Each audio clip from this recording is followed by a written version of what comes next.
church family. Nick here for Daily Hope. We're in 2 Chronicles chapter 19 today. Here, I believe today we're going to see that justice is important to the Lord. Leadership is important to the Lord. Integrity is important to the Lord. This is during King Jehoshaphat's reign, these 5 or so chapters.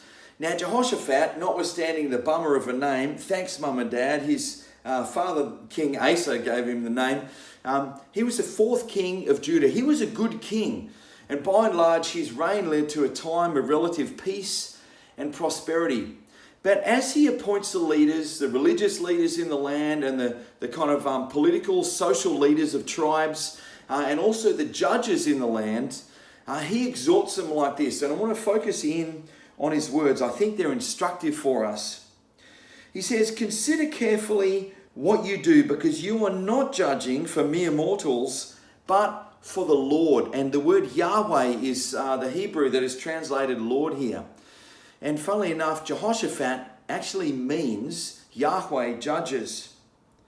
But this Lord is with you whenever you give a verdict.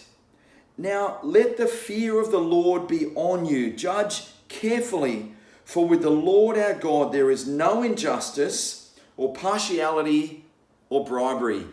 Integrity matters. Leadership matters. Now, I don't think it's too much of an exaggeration to say that the law is somewhat of a tradition in my family. You may not know this, but I myself went through law school and worked in some firms. 3 of my siblings have either gone through or are currently in law school. My dad was a lawyer for many years and then later on was appointed to federal court judge, which is a high office. We went to his appointment and it was an amazing thing. All the press were there and the court was full of onlookers and people, not just family. And my dad ended his closing address with this.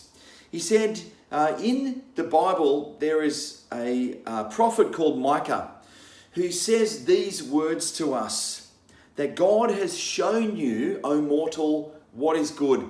And what does the Lord require of you? To act justly, to love mercy, and to walk humbly with your God.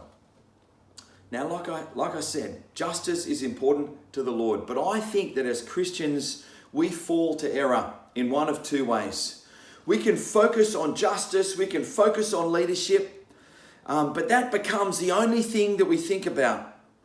Or we can fall the other way where we shove our heads under a log and say, oh, it all just doesn't matter.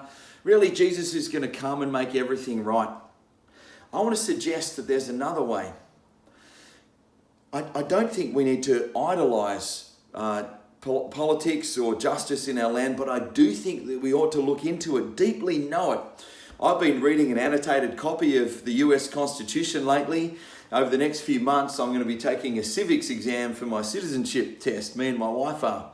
I think I might have overcompensated a little, but it's fascinating. It's an amazing document. Not perfect, but amazing. I do think we need to know it. We need to understand it. We need to work for justice and equity as a church collectively and us as individuals. We need to know about that stuff. We need to seek the Lord out in that stuff.